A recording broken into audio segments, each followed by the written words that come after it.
grabación. Bueno, aquí ya le pusimos Play TV. Muy bien, ingenieros, entonces bienvenidos. Vamos a hacer el overview de la Z900 de conceptos de cloud.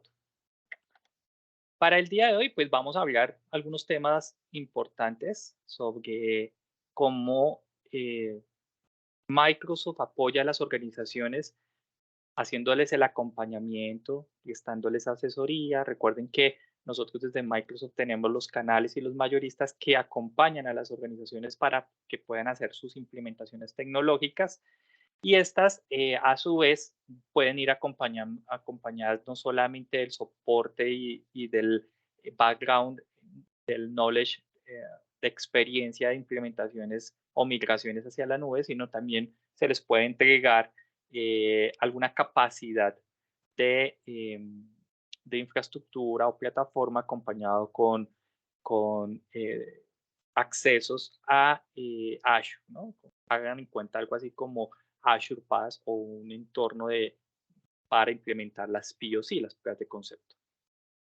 En este módulo que hace referencia a la Z900, nosotros que vamos a ver acá, temas relacionados con describir y entender los servicios cloud y cuáles vienen siendo esos beneficios a nivel corporativo, entender esos términos claves que podemos encontrar cuando estamos trabajando con servicios en cloud, ¿cierto? Y acá algo importante de lo que nosotros hablábamos cuando hacíamos referencia a la Z900, entender cuáles son esos modelos de nube pública, nube privada y nube híbrida, ¿no? Y para esto, pues tenemos nuestros tres pilares principales. El IaaS, que es Infrastructure as a Service, Platform as a Service y Software as a Service. Los tres pilares. De ahí en adelante ustedes van a encontrar cualquier servicio que se pueda desarrollar en los entornos cloud, ¿cierto? Van a encontrar Function as a Service, por ejemplo, que es muy común hoy en día, entre otros servicios, ¿no? Allí no existe límite, pero indudablemente estos tres pilares son los más reconocidos e importantes dentro del modelo de desarrollo de cloud.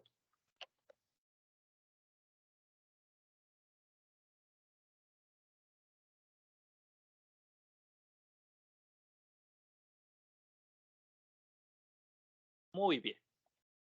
Entonces, arranquemos con la lección 2.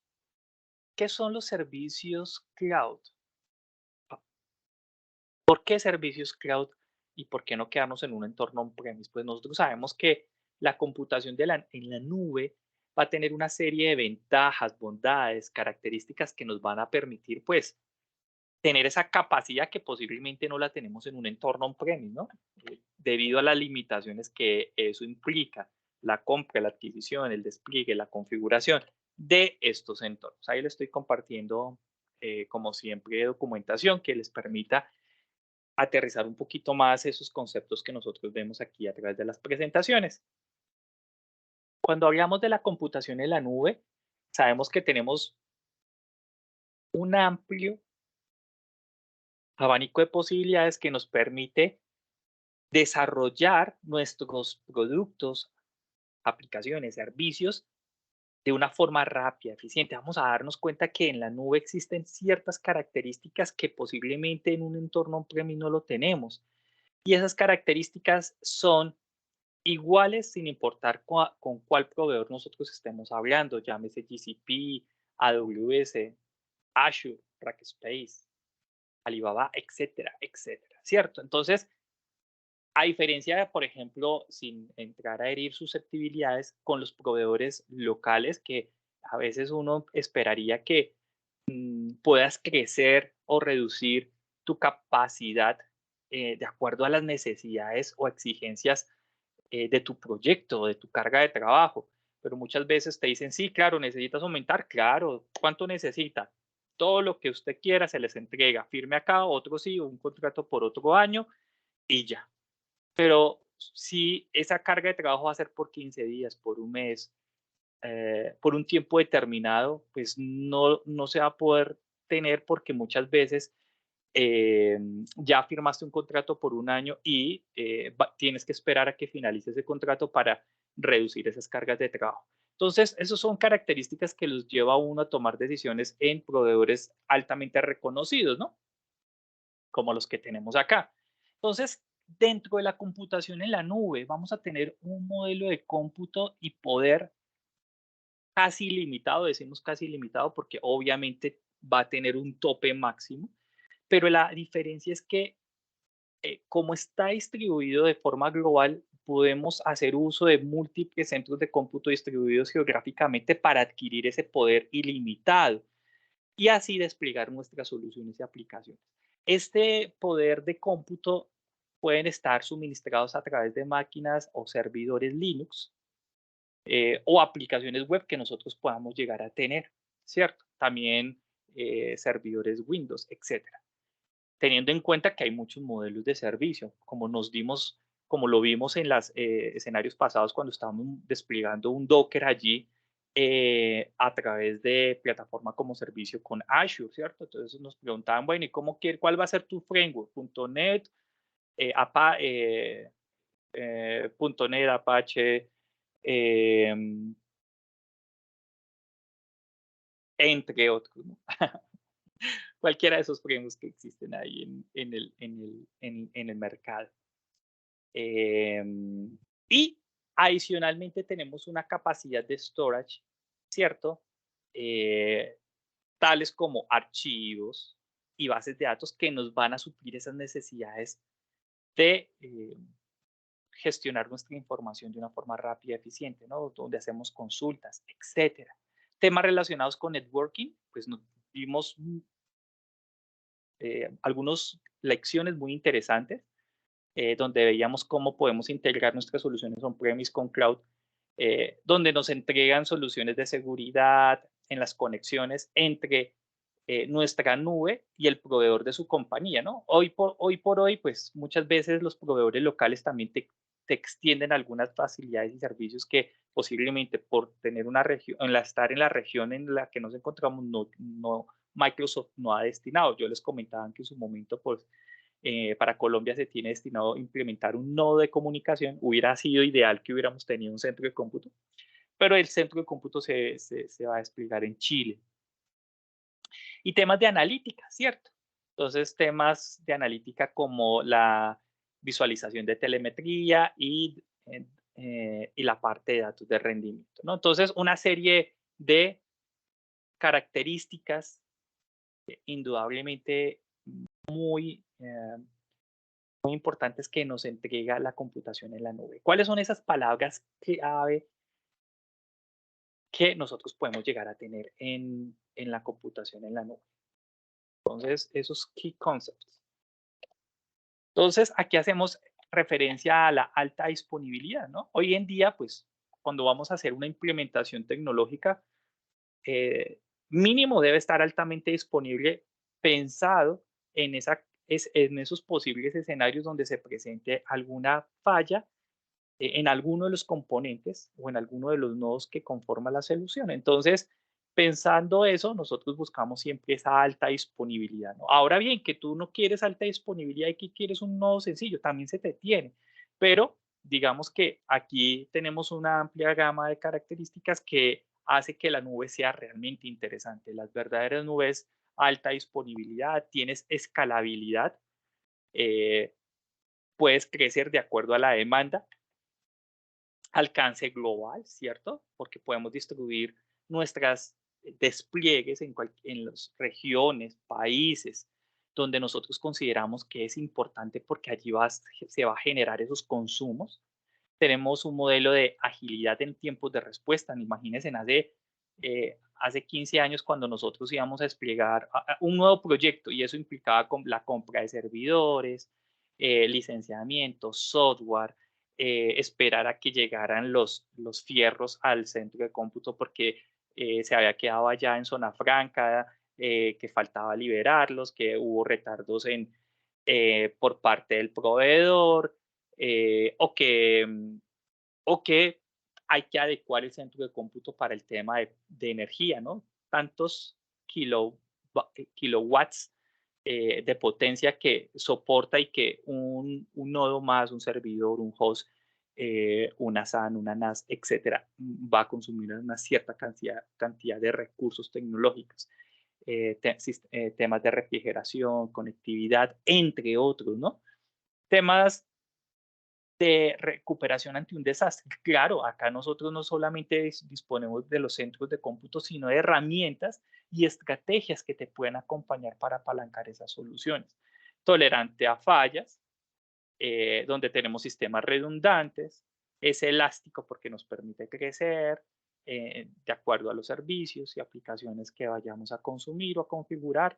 Tenemos capacidades de latencia de cliente, dependiendo de lo que necesitemos configurar.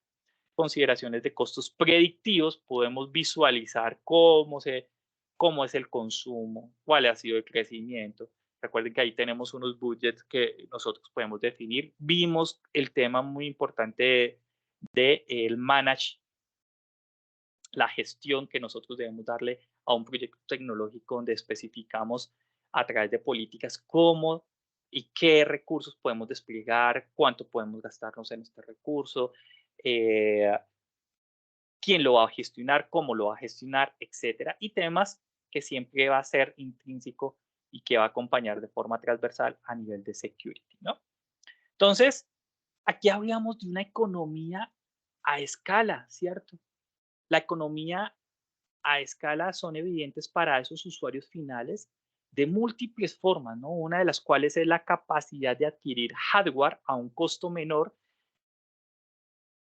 que si un usuario o una empresa necesitara comprarlo, pues te van a cobrar a full precio, ¿no? Entonces, recuerden que los proveedores de cloud, cuando ya tienen contratos específicos con los fabricantes, ¿no? Hablemos ahí de Dell, IBM, MC al cuadrado, Hewlett Packard, etcétera, etcétera. Cualquiera de estos proveedores de hardware que en el caso de que nosotros necesitáramos comprar un par de servidores, alguna solución de almacenamiento, alguna switch, router, firewall, etcétera, pues no lo van a vender al granel, ¿no?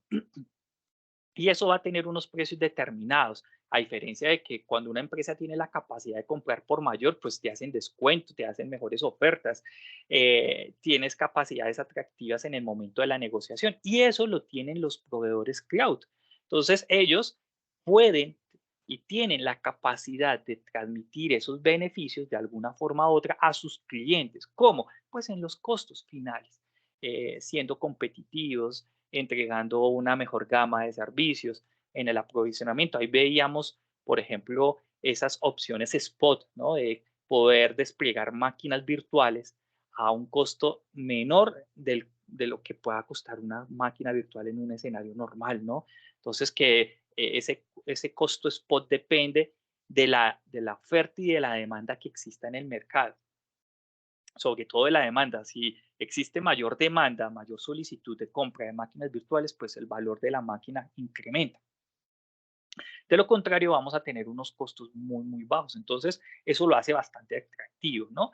Los costos de almacenamiento, por ejemplo, han disminuido significativamente en la última década debido en parte a la capacidad de los proveedores de la nube cuando compran grandes cantidades de almacenamiento con descuentos significativos. Y luego pueden usar ese almacenamiento de manera más eficiente, transmitir esos beneficios a los usuarios finales en forma de precios más bajos. Entonces, aquí hablamos de dos conceptos bastante interesantes que son el CAPEX versus el OPEX, ¿no? Entonces, hoy las organizaciones pueden suscribirse a un servicio de un proveedor de la nube para comenzar a funcionar y esto les permite comenzar a vender o proporcionar servicios a sus clientes mucho más rápido sin la necesidad de costos iniciales significativos. Recuerden, en un entorno on-premise uno tiene que hacer una gran inversión, adquirir la solución para empezar a consumir. Y usualmente cuando sucede esto, no puede que sea siempre, ¿no? Pero en la mayoría de los casos puede ocurrir que al inicio de los proyectos uno subutiliza esos fierros, ¿no? Entonces, solamente uno sabe que le está sacando el máximo provecho cuando ya está prácticamente al finalizar de su vida útil.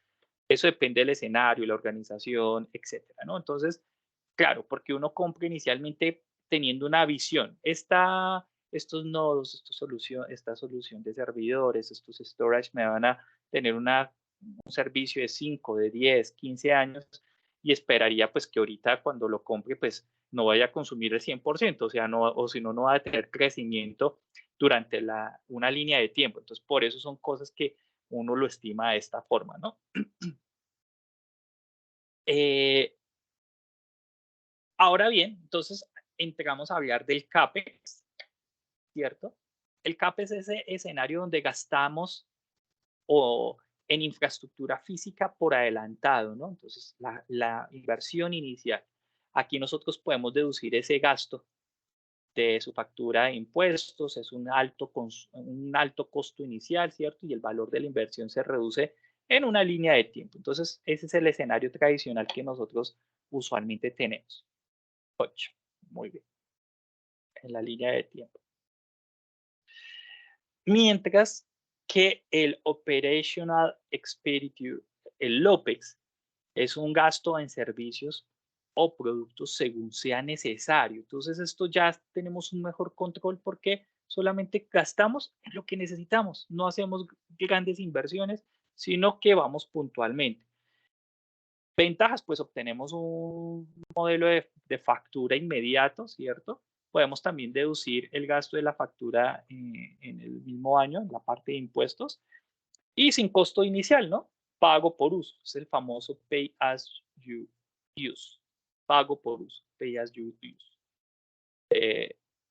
Entonces, existe una gran diferencia, ¿no? Dentro de la forma en que nosotros vamos a manejar. Por eso, entonces, cuando estamos en la organización y que cada empresa en, hay un momento al año donde empezamos a determinar cuánto va a ser los gastos de este año y cómo vamos a provisionar los recursos para los gastos del próximo. Entonces, aquí empezamos a ver cambios realmente significativos. Entonces, tenemos un modelo basado en consumo, ¿cierto? Claro. Por ejemplo, en este gráfico intentamos representar la infraestructura física que tendría un costo asociado para adquirirla, ¿no? Al inicio, pues una gran inversión y en la medida que va pasando el tiempo, pues se va disminuyendo, ¿no? La flecha indica una transición a la nube, entonces vamos a tener un momento en que posiblemente las empresas empiecen a migrar, ya sea montar sus POC, parte de su infraestructura o mueva toda su infraestructura a la nube. Usualmente cuando las empresas ya tienen sus centros de cómputo, empiezan a mover ciertos servicios, características o funcionalidades. Hay empresas que arrancan con buscar la forma de tener una herramienta de backup o tener una solución de mayor despliegue más rápido para sus máquinas virtuales, etcétera, o empiezan a mover algunas aplicaciones legacy a un entorno de cloud, etcétera. Pueden utilizar diferentes estrategias. Recuerden que allí nosotros a través de la página de Microsoft tenemos algunas herramientas que pueden utilizar para hacer esas migraciones, donde primero se hace un inventario, un levantamiento de información de lo que ustedes tienen al interior de sus centros de cómputo, se hace un análisis, se determina una ruta de migración, cuáles son los servidores que son más, que están más propensos a una migración con cero tendencia a impacto negativo y cuáles otros requieren pues una mayor preparación, etcétera. Cosas como esas que son fundamentales en el momento de hacer proyectos de migración o implementación en la nube. Aquí hablamos de ese concepto basado en la modelo basado en el consumo. Las características es que pues no vamos a tener un costo inicial. En este caso no va a ser necesario comprar y administrar una infraestructura costosa, ¿cierto? Porque además, por ejemplo, uno dice, no, es que necesitamos una solución de almacenamiento robusto. Bueno, ya veníamos con un escenario de almacenar en archivos, los archivos y las carpetas en servidores, file server. Después nos movimos a una NAS, que es un sistema de almacenamiento por red, y ahora pues nos vemos obligados como a algo más robusto que pues, se lo podamos presentar de una forma directa a los hosts o a las máquinas virtuales. pero eso implica entonces también tener un especialista que administre esos servicios, esos recursos, eh, que esté certificado, que tenga una trayectoria, hacer la inversión de la SAN, etcétera, ¿no? Entonces, son temas que debemos de tener en consideración. Importante, por ejemplo, la capacidad de pagar por recursos adicionales en el momento en que sea necesario, ¿no? No, entonces, si se nos presenta un requerimiento o una necesidad y la podemos suplir a través de alguno de estos recursos, servicios que tenemos allí en cloud con Azure, pues lo podemos hacer. Y también la capacidad de dejar pagar por esos recursos que, pues, que ya no necesitamos, ¿no? Entonces, era lo que yo les comentaba al inicio de esta presentación. Entonces, arrancamos con los tipos de modelo de cloud, ¿cierto? Aquí nosotros vamos a hablar sobre la nube pública. Cuando hablamos de nube pública, hablamos que es el escenario más de alto consumo, es el más utilizado por las organizaciones y tiene unas ciertas características. ¿Cuáles son? Que aquí múltiples usuarios finales eh, pueden poner sus recursos a disposición de múltiples organizaciones. Pocas palabras, vamos a tener una serie de recursos acá en Cloud, Microsoft, Azure, en donde esos recursos tecnológicos son presentados a diferentes clientes, consumidores. ¿Listo? La característica es que al ser una nube pública, los recursos que está consumiendo el usuario 1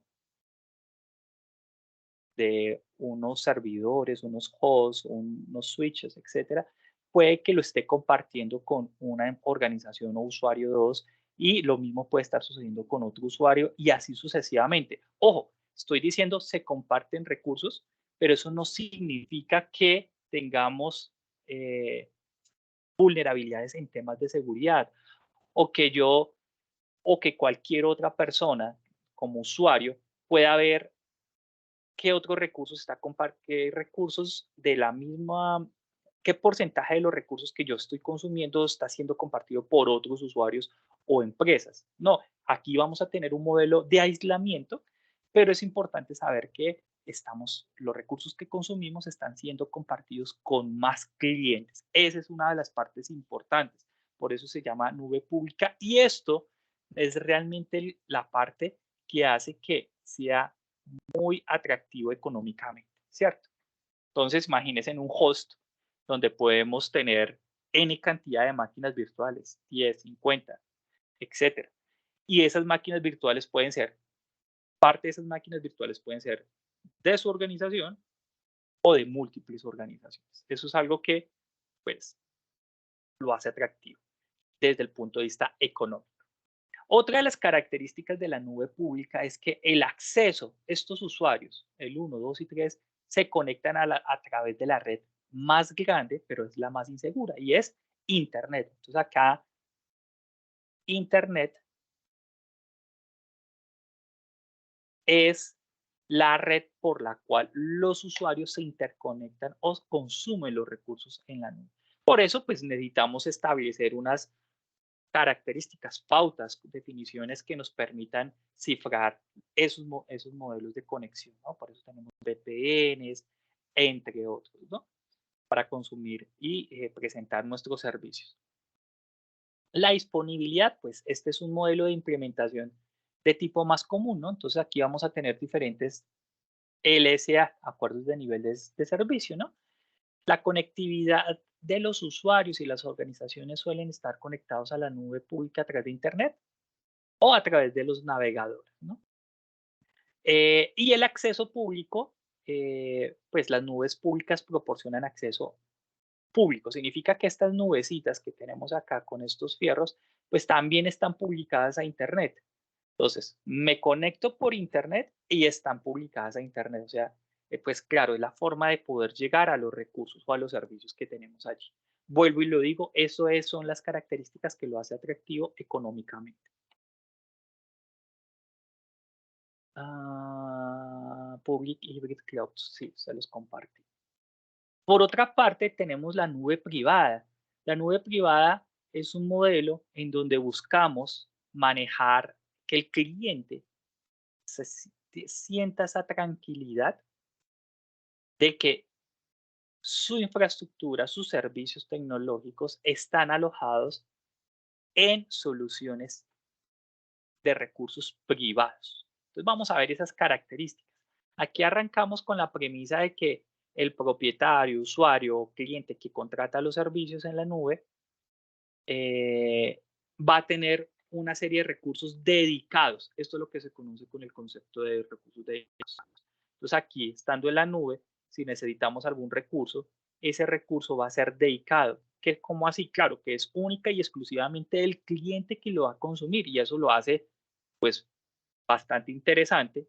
Tiene un modelo de aislamiento mucho mejor, pero tiene una característica que hace que se incremente los costos del servicio, ¿no? De alguna forma u otra. El hardware, pues el propietario es completamente responsable de la compra, mantenimiento, administración del hardware de la nube. Es más, hay veces que los clientes que contratan allí dicen, mira, yo quiero una solución de almacenamiento con estas características y de ser posible este fabricante, etcétera, etcétera. Entonces pueden exigir ese nivel de detalle. Los usuarios, aquí vamos a tener una nube privada que opera solo dentro de una organización y los recursos de computación en la nube son utilizados exclusivamente por la empresa.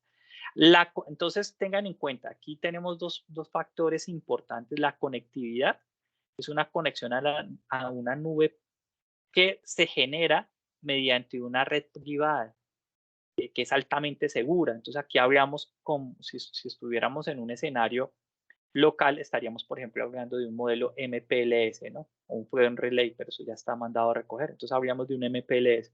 Es un MPLS, entonces significa que acá no tienes una conexión por internet para acceder a los recursos que están en la nube, sino es una conexión privada uno a uno, desde tu oficina, ¿cierto? Desde tu solución on-premise hacia la nube privada, private cloud. ¿Listo? Entonces tenemos esa conexión. Adicionalmente, pues el acceso ya no va a estar publicado a Internet, o sea, no tenemos un acceso público y eso también aísla. Por lo tanto, entonces esto al estar también aislado, pues va a estar mucho más protegido, ¿no? Dentro de las habilidades, pues se requiere un profundo conocimiento técnico para configurar y administrar y mantener esas nubes privadas, ¿no? Eso es algo que forma parte de esta característica. Entonces tenemos nube híbrida. La nube híbrida es lo mejor de los dos mundos. Es la combinación de la nube privada, ¿cierto? Y de la nube pública. Es lo mejor de los dos mundos. Entonces nosotros podemos tener escenarios donde podemos consumir servicios de cloud tanto en nube privada como nube pública. Entonces, claro, ustedes pueden decir, mira, por ejemplo, para los servicios, no sé, por ejemplo, de mensajería o de correo electrónico, yo lo puedo alojar acá en nube pública, public y private, ¿cierto? Ah, private. Entonces tenemos nube pública. Acá podemos tener temas relacionados con el servicio de correo electrónico. Entonces uno dice, sí, yo puedo eh, contemplar la posibilidad de tener un servicio de correo electrónico allí en la nube pública, me sale más económico, no necesito, me ofrecen unos niveles de seguridad, puedo adquirir planes adicionales de seguridad que me puedo trasladar a mis usuarios finales, etcétera. Y en la nube privada, no sé, puedo tener, por ejemplo, una serie de hosts o máquinas virtuales que puedo tener para una aplicación o servicio particular. Entonces, ahí puedo estar combinando esas dos posibles opciones. Localización de recursos, pues, recursos específicos que se ejecutan o se usan en una nube pública y otros se ejecutan en la nube privada. Costos y eficiencia, pues los modelos de nube híbrida permiten que una organización aproveche alguno de sus beneficios de costo y eficiencia, ¿no? Temas de gestión o control, pues las organizaciones retienen el control de gestión en las nubes privadas, ¿no? Acá tenemos un mejor control, toda la operación del servicio en la nube privada y habilidades. Todavía se requieren algunas habilidades técnicas especiales para mantener la nube privada y garantizar pues un match entre los dos escenarios. Entonces acá tenemos un cuadrito que nos lleva a ese modelo de comparación de cloud, ¿no? Nube pública, ¿cierto? Aquí hablamos que es sin CAPEX, no tiene que comprar un nuevo servidor para escalar. Tenemos un modelo de agilidad, ¿cierto? Las aplicaciones se pueden hacer accesibles de forma muy rápida y se pueden aprovisionar cuando sea necesario.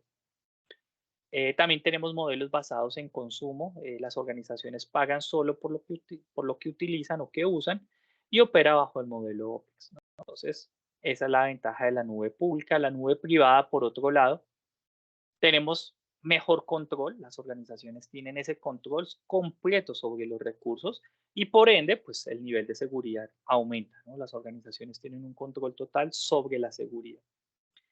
Y la nube híbrida, como lo dijimos, es la sumatoria de lo mejor de los dos mundos, la sumatoria. Entonces, ¿qué tenemos acá? Flexibilidad, es un escenario mucho más flexible a nivel de costos, beneficios, seguridad y control, ¿no? Una configuración de nube híbrida le permite determinar si ejecutar sus aplicaciones en una nube privada o en una nube pública. También tenemos temas de conformidad, ¿no? Las organizaciones mantienen la capacidad de cumplir con estrictos requisitos de seguridad o temas legales según sea el caso necesario. Entremos a hablar sobre los tipos de servicios cloud. Entonces, aquí hablábamos en su momento de esos tres pilares fundamentales. Acá tenemos el escenario de el on-premise, recuerden. Entonces, aquí nosotros somos responsables de todo, de la capa, desde los fierros hasta nuestra aplicación. El storage, network, cómputo, virtual machine, operating system, runtime application, data and access, ¿cierto? Es decir, somos los responsables de todo el centro de cómputo. Y decíamos que dependiendo del modelo de cloud que queramos movernos, pues vamos a tener allí una serie de responsabilidades por parte nuestra y otra por parte del proveedor, en este caso por Microsoft. Si nos vamos, y esto es igual, sea Microsoft, GCP, AWS, Rackspace, etcétera. Entonces, a nivel de infraestructura, ¿qué tenemos? Tenemos que, pues, el proveedor, en este caso Azure, Microsoft, será el encargado de administrar el storage, la conectividad, el cómputo, ¿cierto? De nuestro lado, ¿qué nos corresponde? Pues la gestión de las máquinas virtuales, el sistema operativo, runtime, aplicaciones y datos o accesos, ¿no? Si nos vamos a plataforma como servicio, el proveedor Microsoft Azure será responsable de las mismas capas anteriores, pero aquí le agregamos unas capas adicionales, las máquinas virtuales, el sistema operativo y el runtime. Nótese que aquí ya tenemos el control nos olvidamos de que parchar las máquinas virtuales, hacerles el mantenimiento, de gestionar el sistema operativo. No, acá nosotros empezamos a controlar lo que se llama la aplicación, el SQL, el web app, el contenedor, el Kubernetes, el OpenShift, etcétera, ¿no? Y por supuesto, la gestión de los datos y los accesos. ¿Quién accede y qué dato vamos a consumir? Por último, tenemos el software as a service. El mejor ejemplo por parte de Microsoft es Microsoft 365, que es la suite estrella de Microsoft en este nivel. Entonces tenemos que Microsoft en este caso se encarga de prácticamente todas las capas y qué nos deja o qué le deja al cliente, pues los datos y los accesos. Porque claro, accesos definen quién, cómo, cuándo se van a consumir los datos. ¿Cuáles datos? Pues la información que almacenas, que compartes, que envías o recibes a través de un correo electrónico, etc. Entonces aquí tenemos el resumen. IaaS. Entonces es esa categoría más básica de servicio de la computación en la nube, ¿cierto? Porque tenemos apenas la administración de etapas específicas. Aquí ustedes pueden crear una infraestructura de TI de pago por uso, alquilando servidores, máquinas virtuales, almacenamiento, redes, sistemas operativos. Y el mejor ejemplo para aterrizar esto es máquinas virtuales. Entonces ya uno automáticamente sabe que una máquina virtual necesita ¿qué? Pues un storage, conectividad, memoria, procesador, etc. Otra de las ventajas, podemos crear o crecer una infraestructura de TI de pago por uso alquilando dichos recursos, ¿no? Y la infraestructura informática de manera instantánea, porque no tenemos que esperar allí a que lleguen los fierros porque están se están cotizando, el proveedor dice que llega dentro de 15, 30 días, llegan a zona franca, hay que esperar a que los distribuyan, etcétera. No, acá tan rápido como hey, necesitamos un par de máquinas o máquinas virtuales para alojar una POC o implementar una aplicación, pues nada, despliégalas y las tienes en tiempo real. Plataformas as a service, PaaS, aquí entonces nótese que se crece, se extiende un poquito más la capacidad de administración por parte del proveedor y eso nos permite pues enfocarnos, nos enfocamos en nuestro negocio, en nuestra aplicación, en lo que realmente queremos vender o del producto y servicio que queremos entregarle al cliente final. Dentro de los escenarios más comunes, pues PaaS proporciona un marco sobre el cual los desarrolladores pueden construir sus aplicaciones basadas en la nube, ¿no? Similar a la forma en que crea una macro en Excel, ¿no? Ahí ya tenemos el Excel, podemos agregar la información y generar nuestras macros. No necesitamos de nada más. PaaS permite a los desarrolladores crear aplicaciones utilizando componentes de software integrados. Entonces ahí es cuando yo les decía ayer, les hablaba del CICD, ¿no? Del famoso Continuous Integration, Continuous Deployment. ¿Qué vamos a tener acá? Se incluyen funciones como la escalabilidad, alta disponibilidad, capacidad de múltiples tenants, lo que reduce de alguna forma u otra la cantidad de codificación que los desarrolladores deben hacer. Por último, el SaaS. Entonces yo les decía que el ejemplo aquí ya, bueno, los ejemplos anteriores para esto, les decía, bases de datos, los web app, ¿cierto? Y voy a poner acá Docker, que es la forma de representar los contenedores. Y ya todo el modelo de orquestación de ahí en adelante. Con software como servicio, entonces yo les hacía el ejemplo de M365, donde tenemos servicios de mensajería, tenemos lo del SharePoint, tenemos la parte de Teams, entre otros servicios, ¿cierto? Entonces tenemos una gran serie de servicios que se pueden consumir de forma directa, automática e instantánea. No hay que esperar a que se aprovisione, como cuando teníamos que implementar un servidor de SharePoint o de Change, que eso implicaba hacer un diseño que se requería en un Simbra, pues con 2 servidores ya se tenía montada la solución de mensajería. Con Exchange se requería 2 backend, 2 frontend como mínimo si estabas pensando en alta disponibilidad, los controladores de dominio, los servidores de frontera, ¿cierto? Entre otros. Entonces la solución te implicaba entre 6 a 12 servidores como mínimo. Acá que tenemos software alojado y administrado centralmente para usuarios finales. Los usuarios se conectan, usan aplicaciones basadas en la nube a través de Internet, ¿cierto? Y acá tenemos, nótese que se extiende aún más la capacidad de administración por parte del proveedor. Acá nosotros lo que necesitamos es enviar y recibir correo electrónico a nombre de nuestra organización y nos olvidamos de esas alarmas o mensajes que llegaban a la madrugada o que te llamaban porque se había reiniciado un nodo o que el correo no llegaba y que por favor revisaras qué había pasado, conectarte al spam, etcétera, ¿no? Cosas como esas.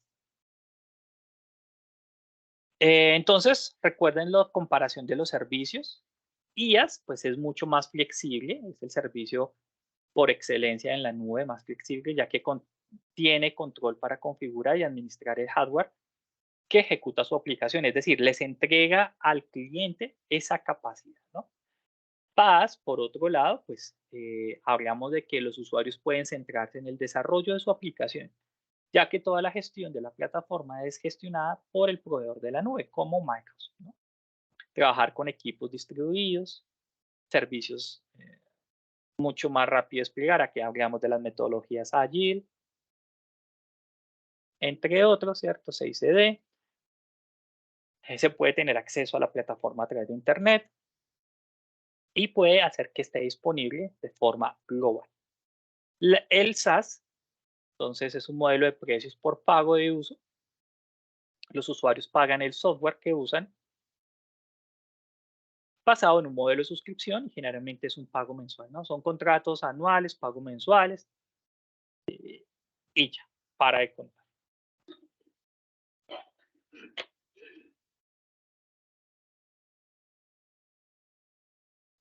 Bueno, muy bien. Esto es todo de esta lección. Espero que les haya gustado.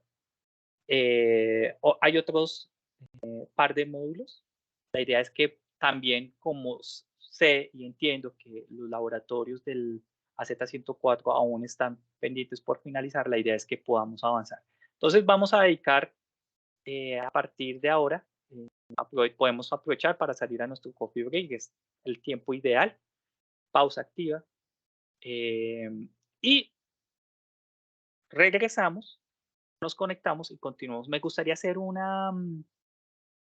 antes de salir, una medición de más o menos en qué laboratorio nos encontramos para así yo tener una visibilidad de los tiempos que necesitamos para que demos la finalización de los laboratorios de la Z104. No sé, por ejemplo, John Jairo, Juan Camilo, Jenny, Ricardo, Wilmer o Maritza, ¿en qué laboratorio más o menos van? Y así mismo yo puedo tener una visión.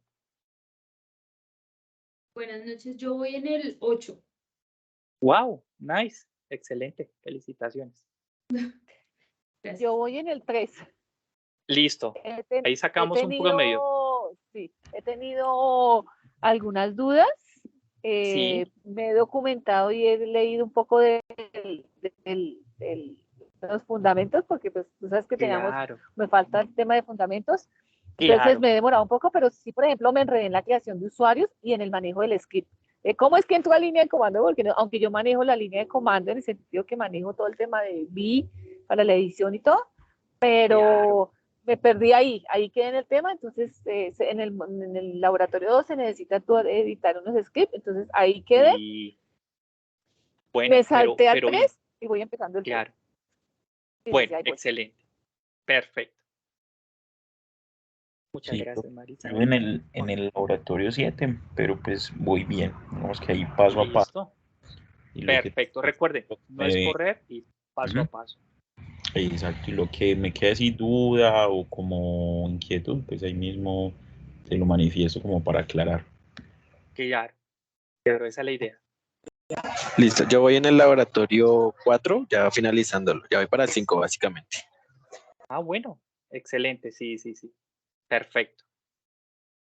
Listo, profe. Yo voy ya finalizando 5, voy para el 6. Ok. Gracias, Ángelo. Yo voy en el laboratorio 4, finalizándolo para empezar el 5. Perfecto.